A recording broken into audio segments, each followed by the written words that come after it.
السلام علیکم ورحمۃ اللہ تعالی وبرکاتہ۔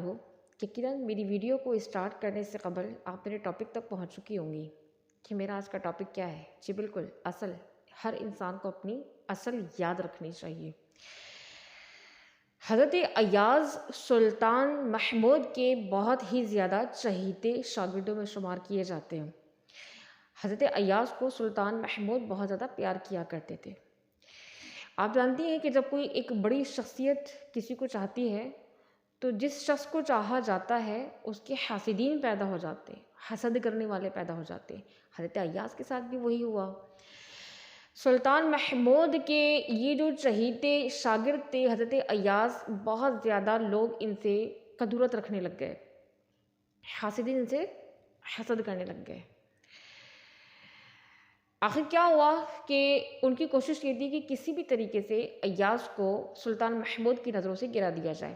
ایک دن کیا ہوا کہ سلطان محمود کے پاس کچھ شر پسند لوگ گئے اور جا کر کہنے لگے کہ موتی خانے کے اندر ایاز کئی گھنٹے تک موجود ہوتے ہیں، ہمیں شک ہے کہ یہ چوری کرتے ہیں، کہ وہاں سے چوری کرتے ہیں۔ جب سلطان محمود نے ایاز کے بارے میں یہ سب کچھ سنا تو کہا کہ اچھا، یہ اب اگر دوبارہ وہاں پر جائیں تو آپ مجھے آگاہ کرنا۔ اگلے دن جب لوگوں نے یہ دیکھا کہ سلطان محمود نے اتنی اجازت دے دی کہ جب ایاز موتی خانے کی جانب جائیں اور دروازہ بند کر کر بیٹھ جائیں تو مجھے مطلع کرنا، اس کے اس حکم کے پیش نظر جیسے ہی ایاز کو کمرے میں جاتے ہوئے دیکھا، موتی خانے والے کمرے میں جاتے ہوئے دیکھا، ویسے ہی فوراً شکایت لے کر سلطان محمود کی جانب دوڑ پڑے اور جا کر کہنے لگے کہ حضرت، آپ بنفس نفیس خود سے جائیے، ملاحظہ فرمائیے کہ کتنے گھنٹے تک یہ کمرے کا دروازہ بند کر کے بیٹھے رہتے ہیں۔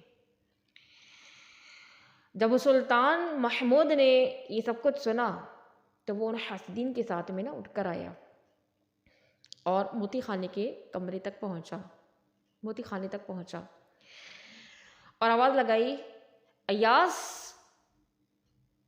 ایاز نے جب سنا تو جواب دیا، جی حضرت، میں بھی آتا ہوں۔ تھوڑے موقف کے بعد، تھوڑا انتظار کرنے کے بعد پھر دوبارہ آواز لگائی، ایاز دروازہ کھولو۔ ایاز نے جب سنا تو پھر دوبارہ جواب دیا، جی حضرت، میں ابھی کھولتا ہوں۔ تیسری مرتبہ سلطان محمود نے پھر دوبارہ آواز لگائی، اگر تم نے دروازہ نہ کھولا تو میں تمہیں سزا دوں گا۔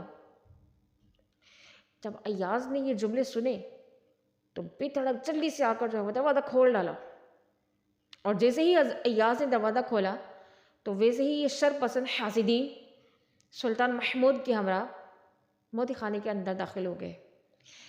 تو کیا دیکھتے ہیں کہ ایک صندوق پڑا ہوا ہے اور اس صندوق کے اوپر قفل پڑا ہوا ہے، یعنی کہ تالا لگا ہوا ہے، اور اس کے علاوہ کوئی مشکوک چیز نظر نہیں آتی۔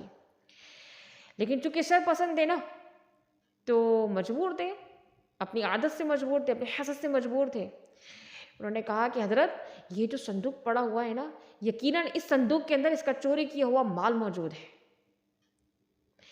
جب سلطان محمود نے اس صندوق کی طرف نگاہ ڈالی تو اس کو کھولنے کا حکم دیا۔ سلطان محمود نے جب اس کو کھولنے کا حکم دیا تو ایاز نے دونوں ہاتھ جوڑے اور جوڑ کر کہنے لگا کہ حضرت، میرے عیبوں کے اوپر پردہ پوشی فرمائیے، اس کے اندر میرے عیب موجود ہیں۔ جب سلطان نے ان کی یہ جملے سنے تو اس نے نظر انداز کر دیا اور اس صندوق کو کھولنے کا حکم صادر کر دیا۔ اس صندوق کو جب کھولا گیا تو آپ جانتی ہیں کہ اس کے اندر کیا موجود تھا؟ اس صندوق کے اندر ایک کرتا موجود تھا جو کہ بہت ہی زیادہ پوسیدہ تھا، بہت زیادہ پوسیدہ تھا۔ ایک عدد ٹوپی موجود تھی جو کہ از حد پرانی معلوم دے رہی تھی، اور ایک تہبند موجود تھا جس میں کم و بیش 43 پیغام لگے ہوئے تھے۔ جب سلطان محمود نے یہ دیکھا کہ یہ 3 چیزیں اس کا لباس ہے تو وہ بہت زیادہ حیران ہوا اور پوچھنے لگا کہ ایاز، یہ سب کیا ہے؟ ایاز رونے لگا۔ ایاز نے روتے ہوئے جواب دیا کہ حضرت، جس وقت میں اس شاہی محل کے اندر نہ آیا تھا اس وقت میں یہ لباس پہنا کرتا تھا کہ لباس میں زیبتن کیا کرتا تھا، اس لباس کو میں پہنا کرتا تھا، یہ لباس میرا ذاتی لباس ہے۔ لیکن جب آپ کے رحم و کرم پر میں یہاں پر شاہی عیش و عشرت کے اندر پلنے لگا، جب میں نے یہاں کے عیش کے اندر جب میں نے یہاں کے زرق برق لباس پہننا شروع کر دیے، تو میں نے اس کو اٹھا کے صندوق کے اندر رکھ ڈالا۔ لیکن میں روزانہ کی بنیاد پر یہاں پر آتا ہوں، اپنے صندوق کو کھولتا ہوں، دروازہ بند کر کے اور اس لباس کو نکالتا ہوں، اور نکال کے میں کم و بیش آدھے گھنٹے کے لیے یہ لباس جو ہے میں پہنتا ہوں۔ کیوں؟ تاکہ مجھے میری اصل یاد رہے کہ آپ کے پاس آنے سے قبل میری اصل یہی تھی۔ میں اپنی اصل کو یاد رکھنا چاہتا ہوں کہ میری اصلیت جو تھی وہ یہ تھی۔ اللہ تبارک و تعالیٰ نے میں آپ کے پاس آنے کے بعد بہت سی مجھے بے شمار جو ہے وہ نعمتیں عطا کی ہیں، لیکن اس کا شکر گزار بندہ بننے کے لیے میں اپنی اصل کو یاد رکھتا ہوں، تاکہ میں بارہا اپنے نفس کو ذلیل کر کے اس کو تکبر اور غرور سے بچاتے ہوئے اپنے رب کا شکر گزار بندہ بن جاؤں۔ جب سلطان محمود نے اس کی یہ ساری باتیں سنی تو اس کے اوپر رقت طاری ہو گئی، اور کیا کہتا ہے کہ اے ایاز، تو کامیاب ہو گیا کہ تو نے اپنی اصل کو یاد رکھا، مگر میں ناکام ہو گیا، میں اپنی اصل کو بھول گیا۔ میں جب پیدا ہوا تھا، اپنی ماں کے پیٹ سے باہر آیا تھا تو میں ننگا تھا، میں جب پیدا ہوا تھا تو میں کمزور تھا، میں ناتواں تھا، میں اپنی اصلیت کو بھول گیا۔ میرے رب نے مجھے بہت زیادہ طاقت عطا فرمائی، مجھے میرے رب نے بھرپور توانائی عطا فرمائی، میرے رب نے مجھے والی ملک بنا ڈالا، لیکن افسوس کہ میں اپنی اصلیت کو بھول گیا۔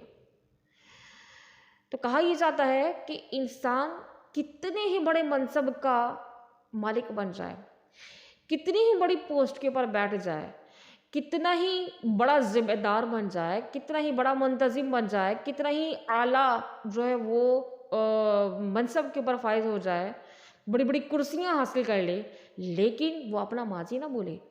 ہم ہی میں سے بعض لوگ ایسے ہیں کہ جب ان کو کسی پوسٹ پر بٹھا دیا جاتا ہے، انہیں عزت دے دی جاتی ہے، جب ان کو کوئی مقام حاصل ہو جاتا ہے تو وہ اپنی اصلیت کو بھول جاتے ہیں، ان کے قدم زمین پر ہی نہیں ٹکتے، اور وہ اتنا غرور اور تکبر کا شکار ہو جاتے ہیں، نہیں دیکھتے کہ اللہ نے ان کو یہ مرتبہ دیا، وہ یہ نہیں دیکھتے کہ اللہ تبارک و تعالیٰ ان سے یہ عزت اور یہ منصب چھین بھی سکتا ہے، یہ اللہ کی عطا کردہ ہے، یہ نعمت اللہ کی عطا کردہ ہے۔ کم سے کم اللہ کا شکر تو ادا کرے، اور اس کا شکر ادا کرنے کے لیے اپنے نفس کو ذلیل کرنا پڑے گا، اور اپنے آپ کو بار بار ماضی میں جھانکنے کے لیے مجبور کرنا پڑے گا، تاکہ اپنی اصلیت کو پیش نظر رکھتے ہوئے یاد رکھے کہ ایک وقت تو یہ تھا، اور ایک وقت یہ ہے کہ میرے رب نے مجھے کتنی بڑی نعمت سے مالا مال کیا، مجھے عزت دی، مجھے شہرت دی، مجھے منصب دیا، اور اس کے علاوہ کیا کچھ نہیں دیا۔ لہٰذا اپنی اصلیت کو یاد رکھنا یہ ایک اچھے اور بہترین شخص کی علامت ہے۔ اللہ تبارک و تعالیٰ سے دعا ہے کہ اللہ تبارک و تعالیٰ اپنی دی گئی نعمتوں پر ہمیں شکرانہ ادا کرنے کی توفیق عطا فرمائے، ہمارے اندر عاجزی اور انکساری پیدا فرمائے، ہمیں غرور اور تکبر جیسی نحوست سے ہمیشہ بچا کر رکھے۔ آمین بجاہ النبی الامین وصلی اللہ تعالیٰ علیہ وآلہ وسلم۔